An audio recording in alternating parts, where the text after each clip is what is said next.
మంచి ఆహారంతో పాటు కావాలి స్వచ్ఛమైన నీరు. అదే సనాతన్ జల్. వివరాలకు 8919763872. సార్ ఇవన్నీ మాకు తెలియదు కానీ ఇంతమంది జ్యోతిష్యులు ఇన్ని రకాలు ఎలా చెప్తున్నారు మరి ఒకే విషయాన్ని? ఇందులో ఒకటండి అధ్యయనం. ఓకే. చదివే దాన్ని బట్టి మనం చెప్పగలుగుతాం. ఉదాహరణకి నా పంధా ఉందనుకోండి, నాకు మా గురువు గారు చెప్పిన విషయం ఏంటి అంటే, జ్యోతిష్ శాస్త్ర రీత్యా మనం ఏదైనా ఒక రూపాయి సంపాదించేటప్పుడు లేనిది చెప్పకూడదు. అందుకనే సప్రమాణమైనటువంటి శాస్త్రాన్ని అందించాలి. దానికి ఏంటి చేయాలి అంటే శ్లోకపూరితమైన ఆధారం. ఉదాహరణకి ఏలినాటి శని దోషం ఉంది చెప్తారు, భయపెడతారు, కానీ దానికి ప్రమాణం ఎవరో చెప్పట్లేదు. తేజో హానిర్మతిర్భ్రం సోమనః పీడ భయంతదా రోగార్తిర్బంధువైరం చావ్యసనం జన్మగేశనం. అంటే శని సంచారం జరుగుతున్నప్పుడు ఏమేం ఫలితాలు ఇస్తారన్నది అందులో రాసేశారు. సో ఆ రకంగా మనం చెప్పుకుంటూ వెళ్ళాలి తప్పితే ప్రజల్ని భయపెట్టో మభ్యపెట్టో లేకపోతే భయభ్రాంతులకు గురి చేసో చెప్పకూడదు. ఇది అధ్యయనం వల్ల వస్తుంది. ఇప్పుడున్నటువంటి పరిస్థితులు ఏంటి అంటే 30 రోజుల్లో తెలుగు, 30 రోజుల్లో ఇంగ్లీష్ ఎలాగా, 30 రోజుల్లో జ్యోతిష్యం ఎలాగా. సార్ నాకు తెలిసిన ఒక ప్రముఖ జ్యోతిష్యుడు ఉన్నాడు. ఆయన ఏమంటాడంటే, మంచి చెప్పడానికి ఏముంటదబ్బా, చెడు చెప్తే కదా నువ్వు ఏమైనా తెలుసుకొని ఆ పరిహారాలు చేసుకొని బాగుపడతావు, మంచి ఎందుకు చెప్పాలి నేను అంటాడు ఆయన. అవును, అది కరెక్టే. అంటే ఇది ప్రాస్పెక్టివ్ డిఫరెన్స్ అంటారు. ఓకే. నిజానికి శాస్త్రంలో ఏం చెప్పారంటే, మహత్ కష్టం న వక్తవ్యం కించిత్ కష్టం తు సూచయేత్. అంటే ఏంటి, ఏదైనా ఒక పెద్ద ఇబ్బంది ఉంది, దాన్ని మనం చెప్పడం అనేటువంటిది దాచిపెట్టి కొంచెం కష్టం చెప్పాలి. ఉదాహరణకి ఎవరికైనా జ్యోతిష్యంలో షష్టాష్టకాలు పట్టాయి, ఏదైనా ఇబ్బంది ఉంది, ప్రాణాపాయం ఉంది, ఒరే బాబు ఈ నెలల్లో నువ్వు జాగ్రత్తగా ఉండాలి, కొంచెం గడ్డు కాలం నడుస్తోంది, జాగ్రత్తగా ఉండు అని సూచన చేయమన్నారు. ఇది ఎప్పుడు, ఇదివరకు కాలంలో.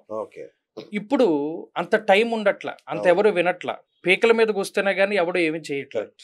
సో ఈ జ్యోతిషం అన్నది ఎలా ఉంటుంది అంటే, చెప్పేటువంటి వాడు ఒక హైట్లో నుంచి చూస్తున్న వ్యక్తికి వ్యూ ఒకలా ఉంటుంది, నేల మీద ఉన్న వ్యక్తికి వ్యూ ఒకలా ఉంటుంది. వీడికి ఎక్కువ సైట్ కనబడుతూ ఉంటుంది. అంతే కదా. అదే ఇది శాస్త్రం. ఇది ఫ్యూచర్ని తెలుసుకోవడానికి, దాని గురించి మనం జాగ్రత్త పడడానికి తప్పితే ఇంకేమీ కాదు. అయితే ఇంకా మనకు తెలియని విషయం ఏంటంటే, ఏదైనా ఒక ఉపద్రవాన్ని మనం తప్పించుకోవచ్చా? తప్పించుకోవచ్చా? ఇది సాధ్యపడదు. చాలామందికి తెలియని విషయం ఏంటి అంటే, ఏదైనా రెమెడీలు చేయడం ద్వారానో, ఏదైనా ఒక ఇది చేయడం ద్వారానో పూర్తి స్థాయిలో మనం దేని నుండి బయటపడలేం. దీనికి ఒక ఉదాహరణ చెప్తాను. ఒక పెద్ద సైంటిస్ట్, జ్యోతిష శాస్త్రవేత్త ఒక ఆయన ఉన్నాడు. రాజు ఆస్థానంలో పనిచేస్తున్నాడు. రాజుకి కొడుకు పుట్టాడు. పుట్టగానే ఈ జ్యోతిష్యుడు వెళ్ళి పలానా సంవత్సరానికి పలానా మాసంలో పలానా టైంకి ఇతను చచ్చిపోతాడు, అది కూడా పంది వల్ల చచ్చిపోతాడని చెప్పాడు. రాజుకి ఆశ్చర్యం వేసింది. ఇతను మరి వదిలేసే వ్యక్తి కాదు. అలా అని కొడుకు ప్రేమ, పుట్టగానే నువ్వు మంచి చెప్పాల్సింది మానేసి ఇలా చెప్పేవేంటని జైల్లో వేస్తాడు. మనసులో పీకుతూ ఉంటుంది. పీకుతూ ఉంటే అప్పుడు సరే ఆ జ్యోతిష్యుడు చెప్పిన టైం, ఆ సైంటిస్ట్ చెప్పిన టైం రానే వచ్చింది. ఈ కొడుకుని ఏం చేస్తాడంటే ఒక ఒంటి స్తంభం మేడగట్టి దాంట్లో విలాసవంతమైన భవనంలో పెట్టి ఆడుకోమంటాడు. నువ్వు ఈ టైం గడిపేంత వరకు మా పిల్లాడిని కాపాడండి అని చెప్పి భటులకి వాళ్ళకి చెప్తారు. అంతా అయిపోయి కరెక్ట్గా ఈ టైం దాటిపోతుంది. ఉదాహరణకి 12:29 అన్నాడు అనుకోండి, 12:33 అవుతుంది. అమ్మయ్య కొడుకు బతికాడు, సేఫ్ అనుకుంటాడు. ఈ లోపల భటుడు వచ్చి, యావండి మన రాజకుమారుడు చచ్చిపోయాడండి. ఎలాగా అంటే, పైనుండి మా అంతస్తు మించి కింద పడి చచ్చిపోయాడండి. వెంటనే జ్యోతిష్యుడిని తీసుకురమ్మంటాడు. నువ్వు చెప్పావు పంది వల్ల చచ్చిపోతాడని, మా వాడు అలా చచ్చిపోలేదే అంటే అప్పుడు ఇతను తీసుకెళ్తాడు. వెళితే పైన అంతస్తు మించి కింద పడిపోతూ అక్కడ ఒక వరాహం యొక్క బొమ్మ ఉంటుందన్నమాట. ఆ కొమ్ము మీద పడి దిగి చచ్చిపోతాడు. ఇది ఆశ్చర్యాన్ని కలిగిస్తుంది. ఎందుకు? వరాహం అనేటువంటిది ఆ రాజు యొక్క సింబల్. ఒక్కొక్కళ్ళకి ఒక్కొక్క సింబల్ ఉంటుంది కదా, అది అందుకని వాళ్ళు ఏ బిల్డింగ్ కట్టినా దాని మీద వరాహం యొక్క సింబల్ పెడతారు. రాజకుమారుడు ఆడుకుంటూ అంతస్తు మించి పడిపోయి దీని కొమ్ము మీద అతనికి ఇలా నడుంలో దిగిపోయి చచ్చిపోయాడు. అప్పటి నుండి ఆయన పేరు వరాహమిహిరుడు అని పెట్టారు. మిహిరాచార్యుల వారు చెప్పిన మాట. వరాహమిహిరుడు యొక్క పేరు అలా వచ్చింది. మరి దీనిలో రాజుకంత డబ్బు ఉంది, అతను చేయలేని రెమెడీ అంటే ఏమీ లేదు, దాన్ని తప్పించుకోగలిగాడా? సో ఇదేంటి అంటే తెలుస్తుంది. ఫలాని గ్రహచారేణ సూచయంతి మనీషిణ కోవక్త తారతమ్యస్య తమేకం వేద సంవిన. మనం సూచించవచ్చు, ఫలానా టైం బాగాలేదు, ఫలానా గ్రహస్థితి బాగాలేదు, నువ్వు ఇది చేసుకో బాగుపడతావని. గ్రహస్థితి చేయనివ్వదు. నిజంగా చేస్తే బాగుపడే అవకాశం ఉన్నా కూడా గ్రహస్థితి చేయనివ్వదు. మరి ఈ పరిహారాలు ఎందుకు? అదే చెప్తున్నాను. ఇదంతా కూడా తమేకం వేద సమ్మిన. మనం ఆ చేసేటువంటి పరిహారం ఎంత శ్రద్ధగా చేస్తున్నాం అన్నదే భగవంతుడు చూస్తాడు. మనం ఎంత డబ్బు ఖర్చు పెట్టామని కానీ, లేకపోతే ఎంత ఆర్భాటంగా చేసామని కానీ చూడ్డు. నువ్వు కూర్చున్న దాంట్లో ఎంత భక్తి ఉంది. మరి చాలా ఉదాహరణలు నేను ఎన్ని జాతకాలు చూసినప్పుడు పలానా టైంలో ఇబ్బంది పడాలి కదా, పడ్డారా? పడ్డానండి కానీ బయటపడ్డానంటే దానిలోంచి అని చెప్తూ ఉంటారు. ఏది కాపాడుతుంది వాడిని? దైవ బలం కాపాడుతుంది. వాడు చేసుకున్న కర్మ ఫలితం కాపాడుతుంది. ధర్మదేవత ఎప్పుడు రక్షిస్తుంది. అలాగే ఈ దేవతలు, ఉపాసనా దేవతలు, వీళ్ళందరూ రక్షిస్తారు. అవేం ఉత్తినే పోవు కదా. మరి అవన్నీ ఎక్కడికి పోతున్నాయి? మనం చేసిన పూజలు నిష్పక్షపాతంగా చేసినప్పుడు. ఇప్పుడు మాకు కొన్ని గ్రూపులు ఉన్నాయి, మా భవిష్యదర్శిని గ్రూపులని. అందులో ఎక్కడా రెమెడీలు ఉండవు. మీరు రాస్తారా పంచాంగం? ప్రతి సంవత్సరం రాస్తుంటాం. భవిష్యదర్శిని పుస్తకం రాస్తాం. దాంట్లో ఆ సంవత్సరం గ్రహస్థితి, దాన్ని మనం దాటాలంటే ఏం చేయాలి, ఇవన్నీ రాస్తూ ఉంటాం. అయితే ఏంటంటే ఇండివిజువల్గా ఎవరికైనా రెమెడీలు ఉంటాయి తప్పితే గ్రూప్గా ఉండవు. ఉదాహరణకి చాలా నేను వీడియోలు చూస్తూ ఉంటాను, చాలా తక్కువ.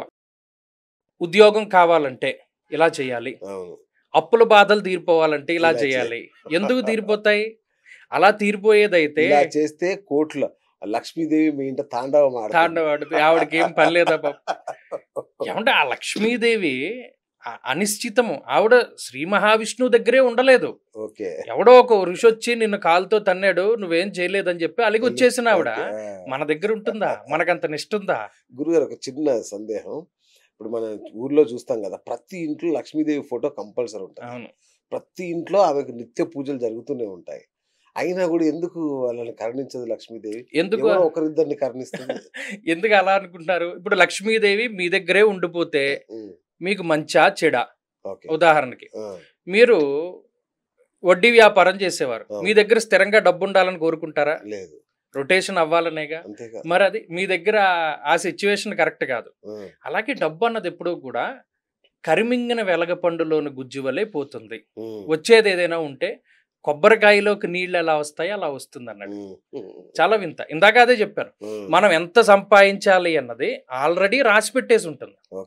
అందులోంచి వచ్చిందో ఏకాదశి ఉపవాసం. మీకు దాంట్లో ఉన్న శాస్త్రీయత తెలీదు. ఒక మనిషి ఎంత అన్నం తినాలి, ఎన్ని మెతుకులు తినాలి, తినే బియ్యపు గింజ మీద వాడి పేరు ఉంటుంది కదా. మన ఋషులు ఏం చేశారంటే, ఉదాహరణకి మనం ఇంత అన్నం తినాలని రాసి పెట్టుంది, ఇవాళ మానేసేవారు.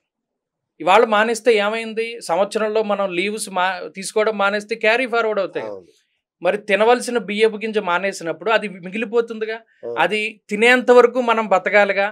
అందుకు ఏకాదశి ఉపవాసం పెట్టారు. ప్రతి దాంట్లోనూ శాస్త్రీయత ఉంటుంది. ఎక్కడ ఋషి చెప్పింది ఏది కూడా పొల్లు పోదు. ఒక ఋషి ఒక మాట చెప్పాడు అంటే అసలు మనం దాన్ని కళ్ళు మూసుకుని దాంట్లో వెళ్ళిపోవాలి. అది జ్యోతిష్యమైనా, లేకపోతే ఇంకోటైనా, శుశ్రూషుడైనా, ఎవరు చెప్పినా అంతే. రైట్ గురూజీ, లలాట లిఖితం అంటారు.